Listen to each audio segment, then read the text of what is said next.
This video is going to be a look at the Ravens offense. Going to try to do this every week in a podcast style, present some content out for people to be able to just listen to in their car, on a ride to work, whatever, on a run.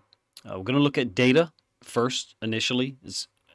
I don't think the entire show is going to be data driven, to be honest with you. I am providing you a link in the description for the data. It's a shared document with every Ravens offensive play, down, distance, yard line, personnel, formation, play, concept. The concept column isn't completely filled in, to be honest with you. I tend to do that last because I'm just trying to get the data in because of the nature by which we're getting the film this year. I was late getting the data in, to be honest with you, about 48 hours later than I want to be. You'll have all the plays in there. Then you'll have a separate tab for first downs. Ravens first downs should be the second tab if you've clicked on the link already. If you haven't, that's fine because some of you may just be listening. Like I said, third downs is the third tab, and I'm going to keep this for the whole season on the same tab. So as people hopefully decide to click on it, you can see the data that we're tracking. And there's a lot of people in the Discord who are part of this, to be honest with you. I'm the person who compiles the data and does most of the breakdowns, but there's people who help. So shout out to those guys. And then I'm going to also aggregate or sort the data, I should say, by a fourth, fifth, and sixth tab by personnel. So we'll track that during the season too. So let's go over what we got through one game, and then we'll go over observations, things that I think or suspect, and then wonder about, how we're going to change or adapt this week without J.K. Dobbins and without two starting offensive linemen, two really good ones. So first we got 11 personnel, a 35 plays, for 211 yards. Now, my data is going to be slightly different from like ESPN because I've got penalties in here. So sometimes if like there's a pass play to the left and it's an 8-yard gain, but there's a hold on the right tackle, I'll put the 8-yard gain in there, to be honest with you. It's an 8-yard gain. Now, if the penalty impacts the play, then I'll subtract it. So my point is I want to know what we're effective at doing. If the penalty is part of the reason why the play succeeded, then I will not. So there's a little bit of a gray area there. My yards per play might be slightly different from other people. Additionally, out of 11 personnel, as you'll see if you're checking out the link, I have missed one play. So I've got 34 plays for 211 yards in terms of the data. 2 sacks, 1 fumble, 6.25 yards per play. 20 personnel, 11 plays, 61 yards. 5.54 yards per play. I thought that was by far the most interesting personnel group that we had. When we went 20 personnel and the Texans were in their nickel, I thought we had some advantages at times. We also drew a big 26-yard DPI against Derek Stingley, questionable call to be real, out of that personnel grouping, which kind of skews the yards per play there, to be honest with you. The neatest run concept of the day, the wham trap to Gus Edwards on the 7th possession, a 2nd and 7, we go 20 personnel, wham trap, 13 yards to Gus. A lot of plays out of 21 and 22 personnel late in the game on the 10th and 11th possession. So this is where sometimes your data, our data, my data, can look different than perhaps future games will. Meaning, if we go 21 personnel against the Bengals in the first quarter, we shouldn't expect to only get 1 yard per play, which is what we have from the Texans game in terms of 21, 22 personnel. We got 12 plays, 9 yards. That's because it's on the 10th and 11th possession when the game is over. The score was 22-6 or 22-9 and then 25-9. And the Texans knew we were running. So a lot of 21 and 22 plays on those last 2 possessions. One thing I do want to point out, and I think Coach Evans at Cincinnati covered this. I didn't watch the video. I would love to, but I just don't have time. About second half adjustments or halftime adjustments, I think he called it. The Ravens' 6th through, I think, 8th possessions was 24 plays for 142 yards, 5.91 yards per play. And then the 10th and 11th possessions occur with 9 minutes left in the game. And like I said, the score is either 22-9 or 25-9. So from the opening possession of the third quarter to 9 minutes left in the fourth quarter, I think this is what we go offensively. 8 plays, 71 yards, touchdown to go up 15-6. And then the next possession, 7th possession, 5 plays, 42 yards, touchdown 22-6 lead. Those two possessions coming out of halftime, 13 plays, 113 yards. The following plays all happened on those two drives. You're only talking about 13 plays. The 20-yard pass to Zay Flowers, under center play action, first play offensively for us of the third quarter. Our defense got to stop to open the third quarter, and then first play offensively of the third quarter, under center play action pass to Zay Flowers, right side, 20 yards. 19 yards on a third down to Zay Flowers on a China out or whip route.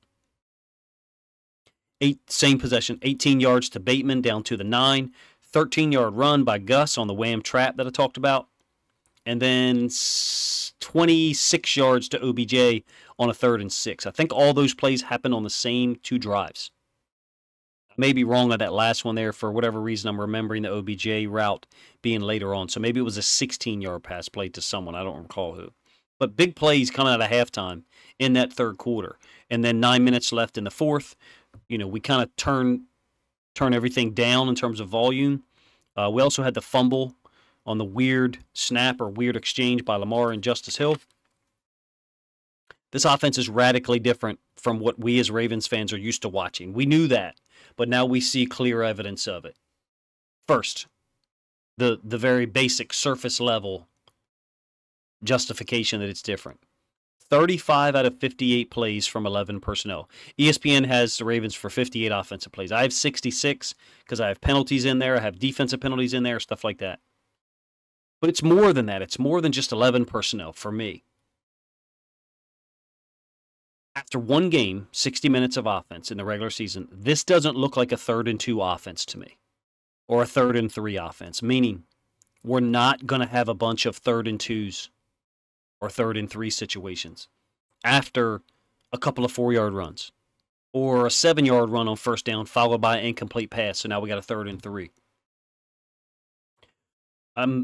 I suspect, I wonder, if we're going to have more 3rd and outs this year than we're used to, possibly. If week one's an accurate indication, but we're also going to have more chunk plays. Don't know what that means necessarily. We'll certainly have sustained drives where we move the ball down the field and we look unstoppable.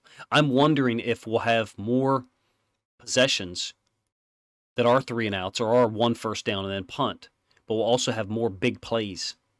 It looks like let's do it this way. Out of the 58 plays that ESPN has documented, 12 of them went for 12 yards or more. 12 times 5 is 60, if I did my math right. So we're basically talking about more than 20% of our plays went for, actually I think it's 11 yards or more. So more than 20% of our plays went for 11 yards or more. I'm not sure what the average is across the NFL. I'm just bringing you to the data. Feel free to look it up on your own. If that's not as much of an anomaly as I think it is, let me know.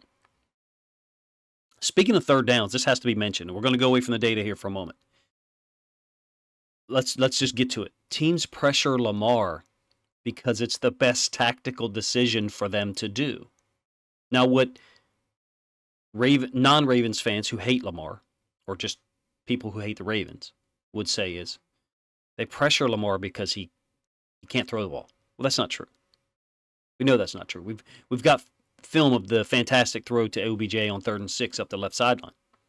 Great catch by OBJ, kind of contorting his body to the left to make the catch. We got a beautiful throw to Zay Flowers where Lamar looks off Jalen Petre to the right and kind of comes back to the left, immediately throws to Zay Flowers.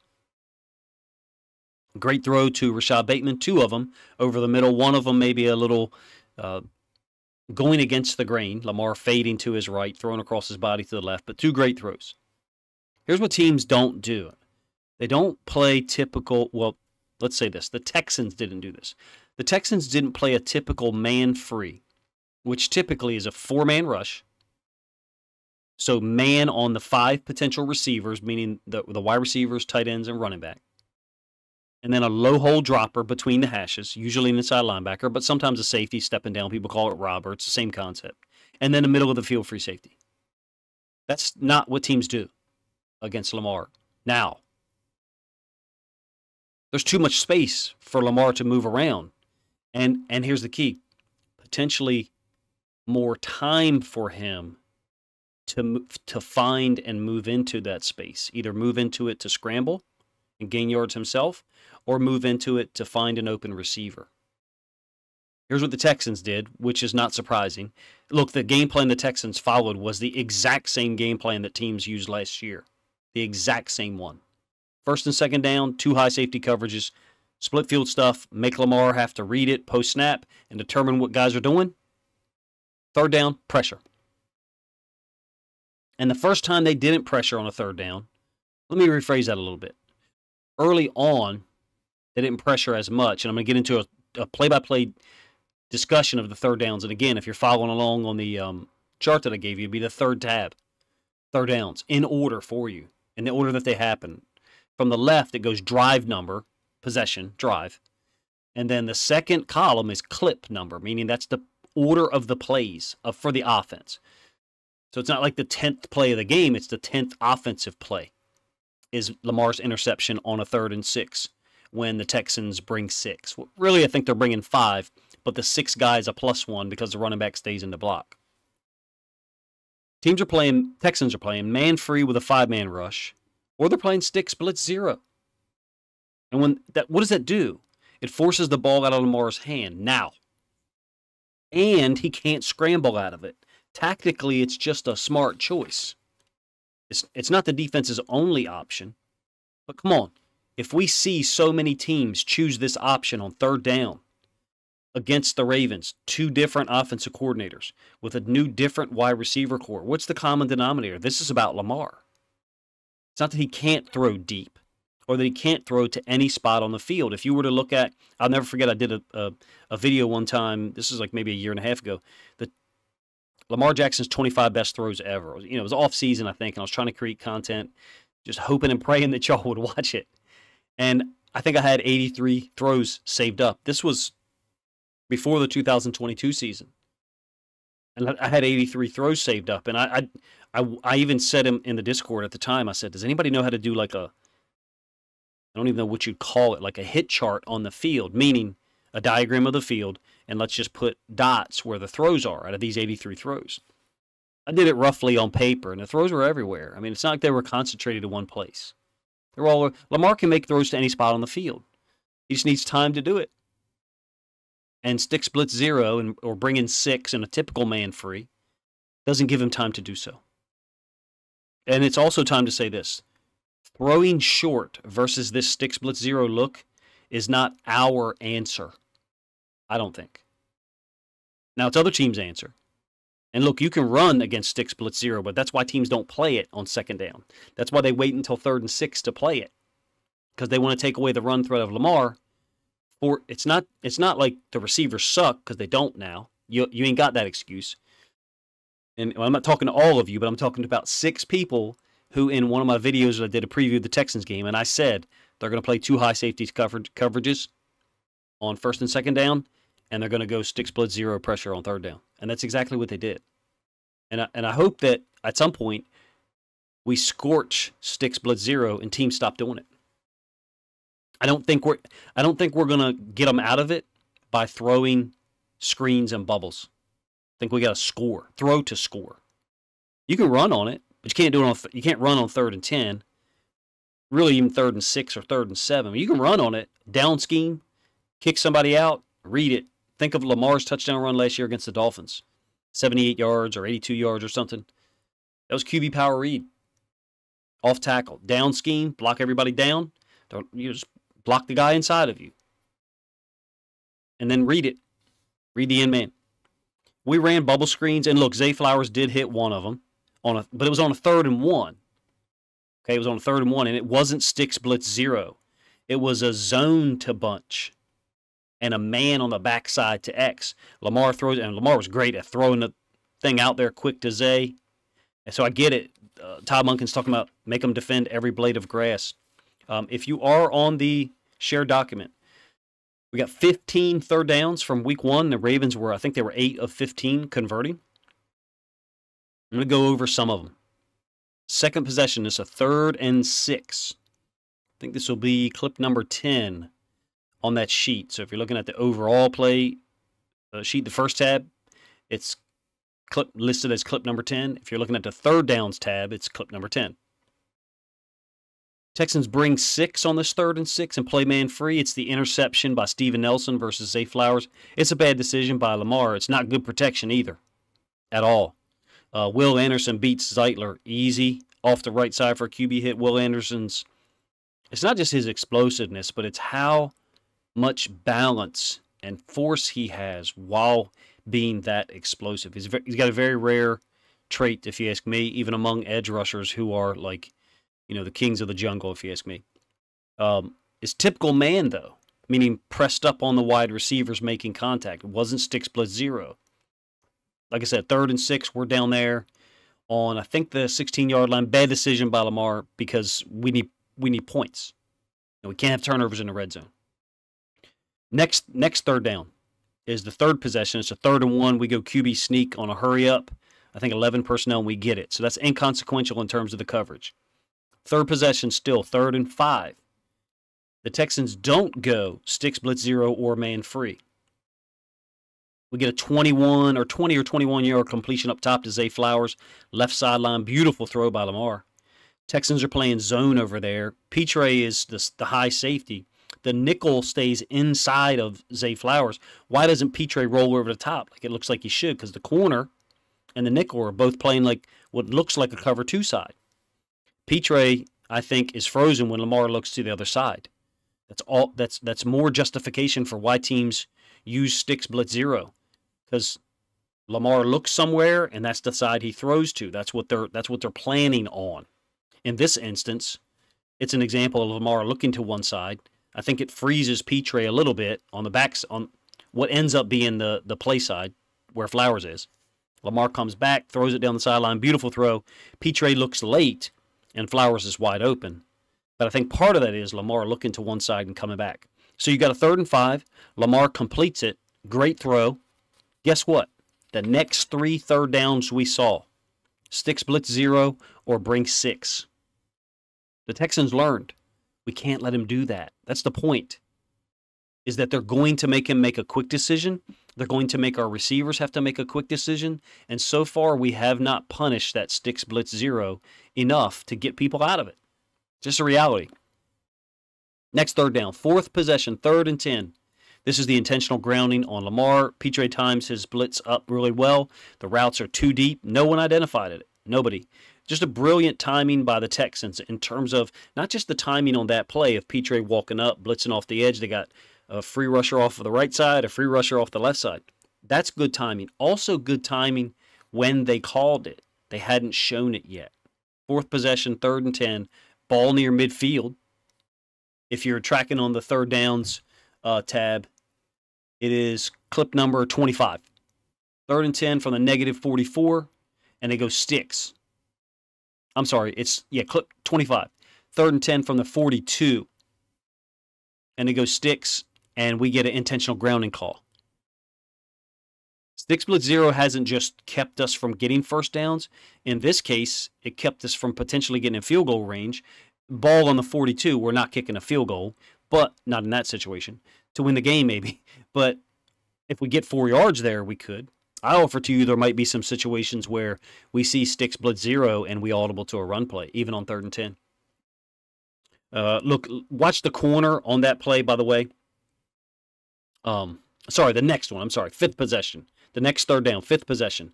3rd and 10, negative 44, the one I was referring to a moment. We go trips this time because we're anticipating sticks. Yep, we get it.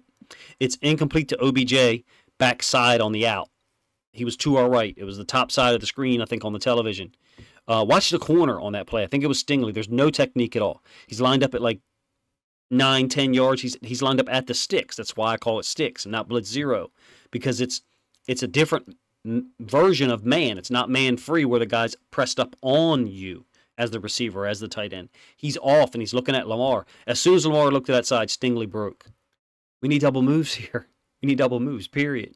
There's no technique at all. I mean, there is technique. I think it's a glitch coverage, and we have never taken advantage of it. Stingley actually beats OBJ to the outside because he's jumping to the outside when he sees it. This is week 1, 2023. But in that moment, I felt like we might as well have been watching Thursday Night Football in 2021 in Miami. Now, the good thing about that particular play on the 5th possession, 3rd and 10, incomplete to OBJ, the good thing is we went trips and we threw to the backside X. Because when you go trips against stick split 0, the third guy's got to come over. The second safety, well, third safety, if it's a nickel personnel group, has got to come over to the trips. So you're totally isolated backside. Think about what Bateman did. Bateman destroyed those guys in 2021 down there. He beat him on a double move. He beat him on 2 outs. He beat him on a slant. All of the routes that are there in terms of leverage, depth of the cornerback's alignment, and then the double move. The corner can't be right. He cannot be right. Oh, we also drew a pass interference penalty against stick split 0, but I think that might have been Marquise Brown. Next third down that we saw was the 6th possession from near midfield, 3rd and 5. If you're on the third downs sheet, it should be clip number 35. 3rd and 5 from the 46. We go bunch left, and we beat it this time. Now you might say, well, Coach, we threw short. There's a China out or a whip route. Not a double move like, an out and up or a sluggo, but it's a double move from the standpoint of Zay's going in. He's going into the middle of the field, putting his foot in the ground, running back to the sideline. It wasn't stick split 0 either. There's an invert. It was 19 yards for Flowers, makes some defenders miss. There's a short route, but it's change of direction. There's a double move. If you ask me, there's a double move element there. Number one. There's also Bateman on that play is wide open in the middle of the field, but Lamar's already thrown the ball. If for whatever reason Zay wasn't open, which it seems to right now he's always going to be open, Lamar probably goes to Bateman in the middle of the field, and it damn well could be a touchdown. There's this inverse relationship that I'm noticing to man free versus stick split 0, and it's weird. It kind of doesn't make sense, and feel free to tell me if you think that I'm talking crazy. Against stick split 0, I want us to throw deep. I'm not talking 40-yard bombs, but I want us to attack up the field. I want the corner, early in the game, I want the corner who's looking at Lamar and breaking immediately wherever Lamar looks. I want that corner to have some fear in his mind. The out and up, the sluggo, any of those things. But then against man free, we have Zay Flowers on the 6th possession, 3rd and 5, running the China out whip and being wide open. I'm almost advocating for throwing short against the man free where we're pressed up on and throwing deep when the guy's 10 yards depth. It kind of doesn't make sense. I guess that's why I pointed out. But also, think about the first time we saw stick split 0. Miami, 2021. Sammy Watkins wide open on the first possession, unable to run underneath of it. Could have been an easy touchdown.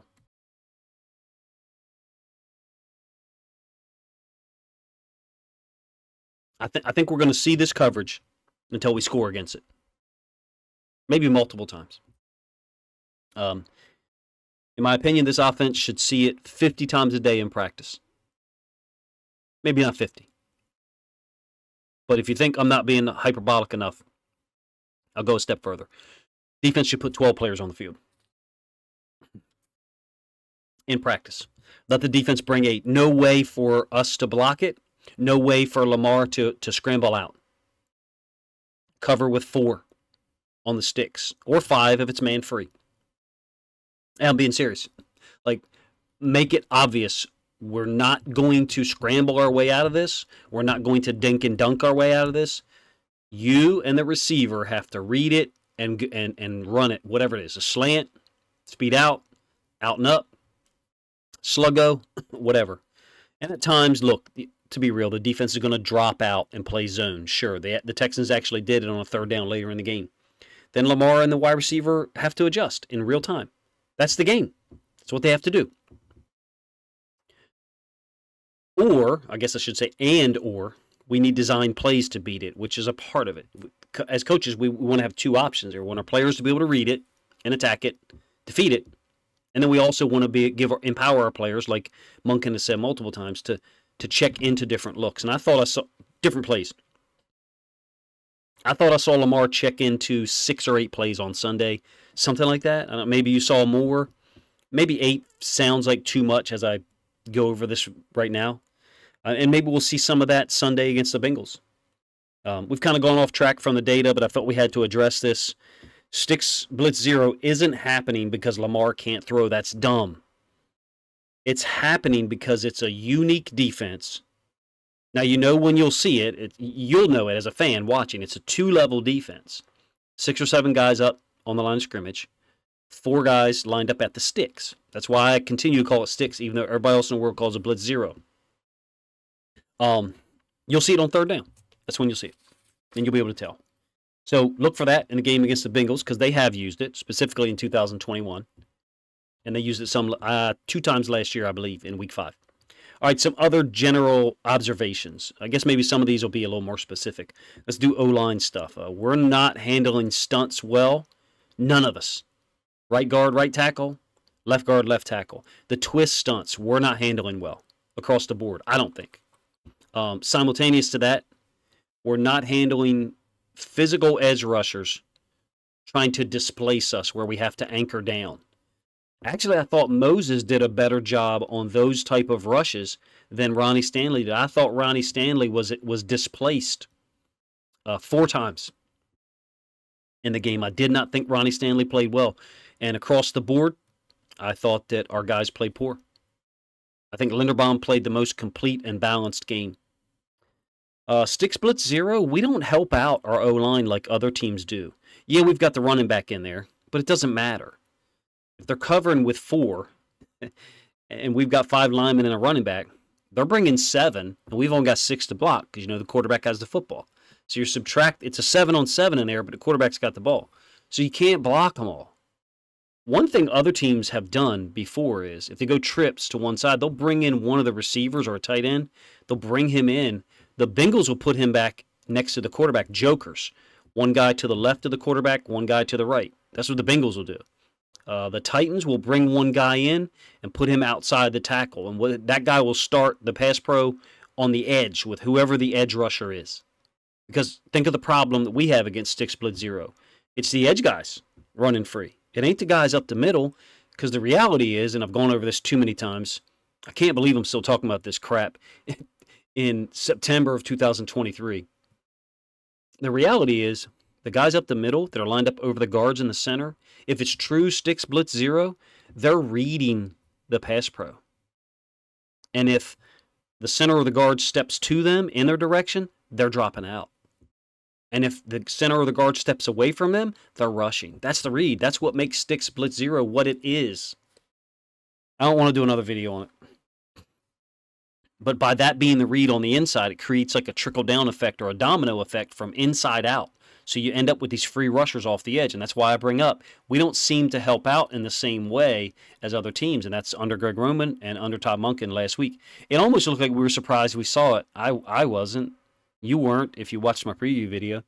I talked about our tackles not anchoring consistently well, and it's very difficult to say, of course, now that he's injured and out for a while. Certainly don't want to pile on to that, but it was the worst game I had thought I had seen Ronnie Stanley play in terms of pass pro. I thought Linderbaum was the most consistent, balanced offensive lineman by far. Versus the Bengals, just to be real, without Stanley and Linderbaum, it's tough to imagine our O-line playing better. Now, play-wise, scheme-wise, I saw a lot of stuff that I really, really like. If you're in the Discord and you have access to the online database, you probably already watched some of it already. But I'll go over some of the plays. The wham trap to Gus. 13-yard gain, I think, in the second half. 20 personnel, which I'll address again a little bit later. Awesome play. Love the design. EA in his video called it a 3-man trap, which is an accurate term. But we just called it wham trap. Another play I really love, the China out to Flowers. I'd like to see other guys run the China out too. Bateman, OBJ. It was a 3rd and 5. I talked about it already on the 6th possession where we converted, 19-yard gain. We ran at least 5 screens, maybe more, I thought. I know we had an 11-yarder to JK. We had the 3rd and 1 to Flowers, a bubble screen. But that's, bubble screen or tunnel screen. There's bubble screens, there's tunnel screens, and then there's screens to the running backs. Those are all 3 different types of screens, and we're running all of them. So we're committed to it. I expect complementary plays to show up off of those screen looks. We went, another thing that I thought was amazing to watch, we went unbalanced O-line twice, both times inside the 5. We had trouble last year in short yardage. Monken kind of unlocked it in two situations, one of which was the Dobbins touchdown on bunch right A, the pitch pin pull or pin pull pitch, whatever you want to call it, crack pitch, and then the 2-point conversion one run by Edwards. In both of those situations, Stanley's not at left tackle. He's lined up over on the other side, outside of Moses.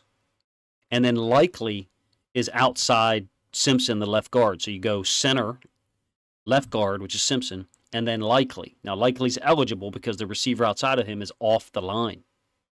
So forcing the defense to recognize it. Maybe we don't use that this week.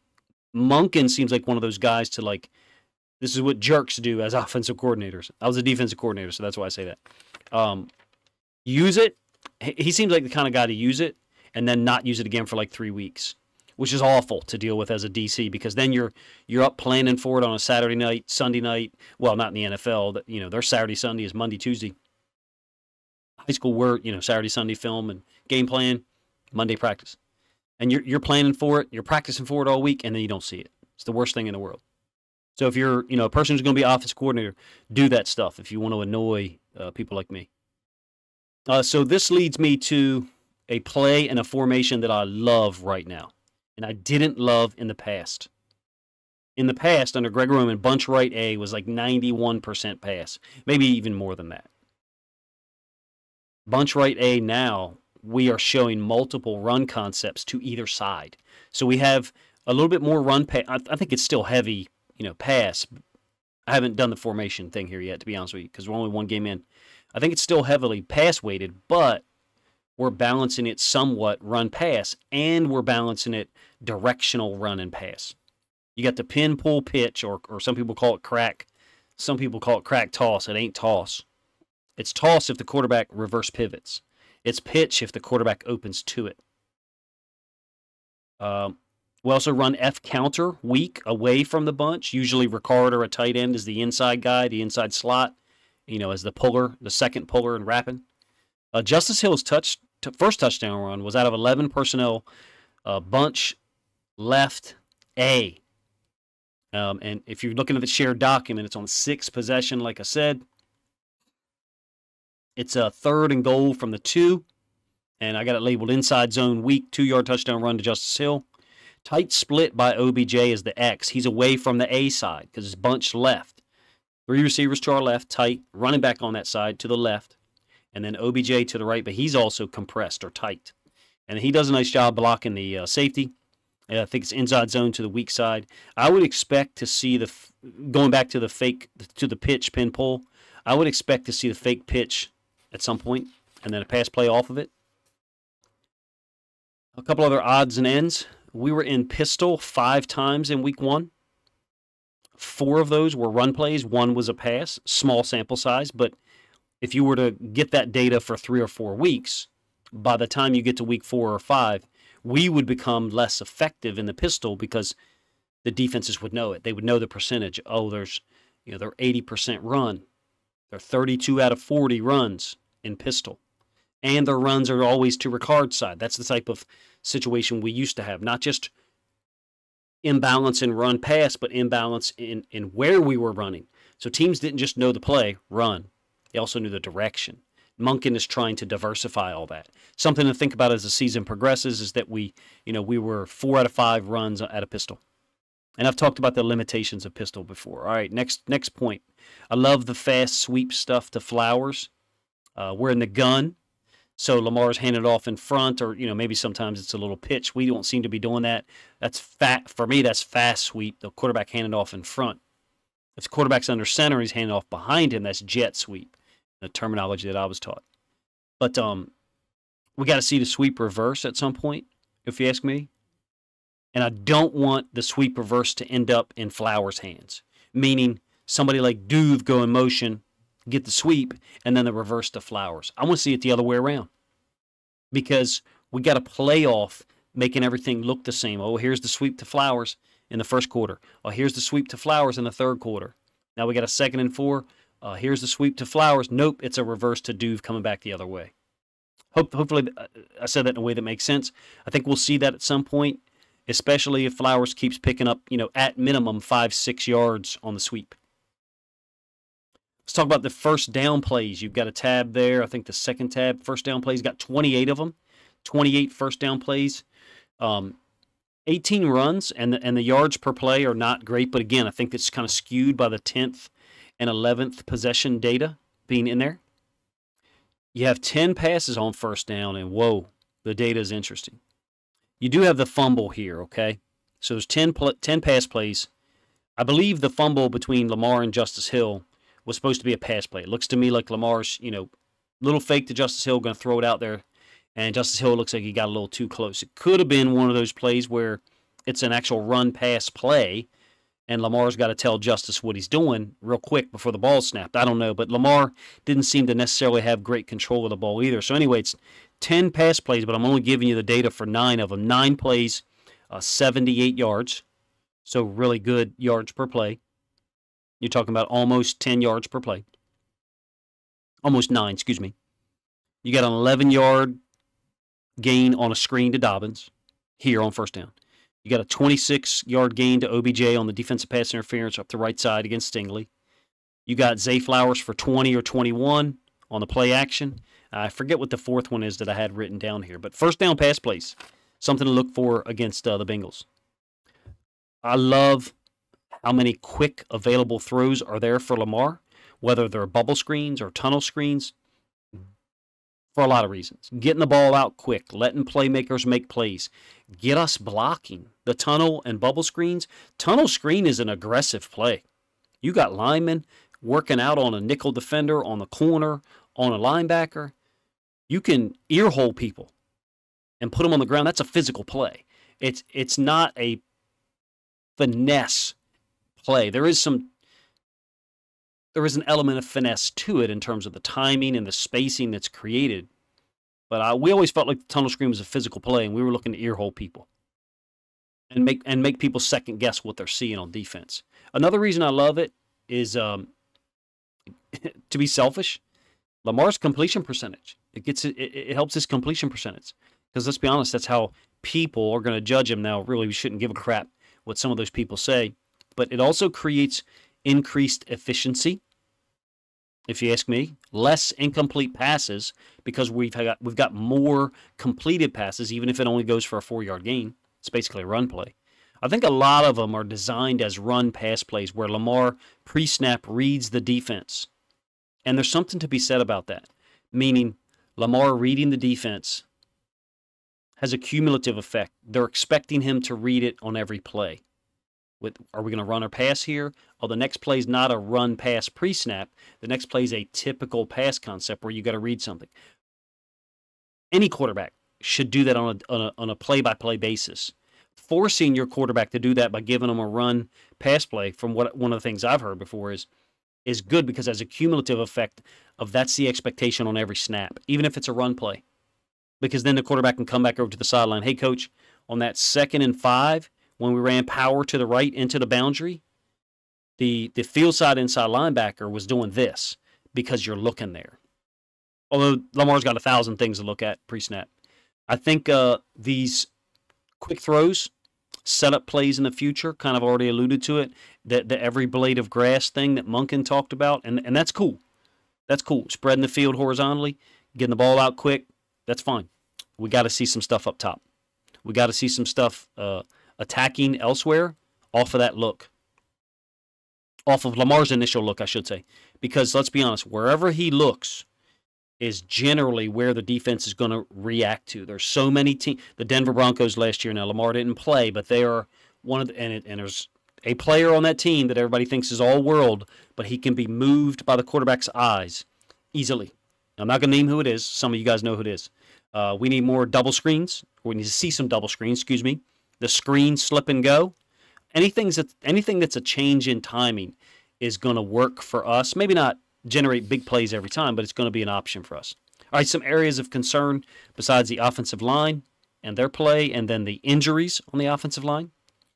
The run game, will it improve? It'll take at least one thing to help it improve.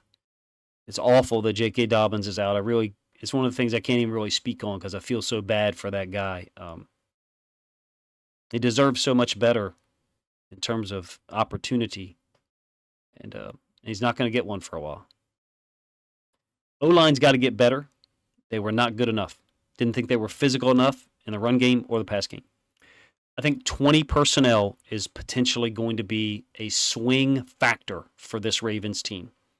Losing J.K. is going to hurt, but we got Gus, Justice Hill, Gordon, Keaton Mitchell when he comes back.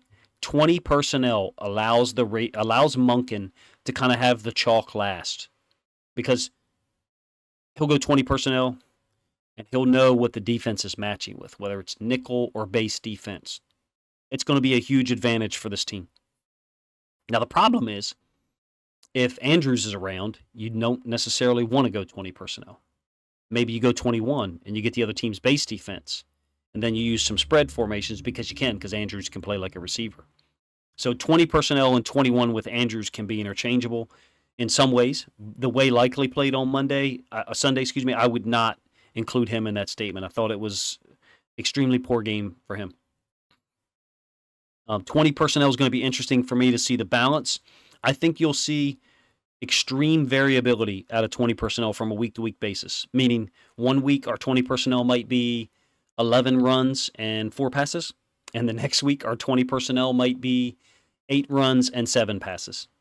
I think you're going to see some real variability. I think it's all going to depend on how teams are matching us and how they're defending it.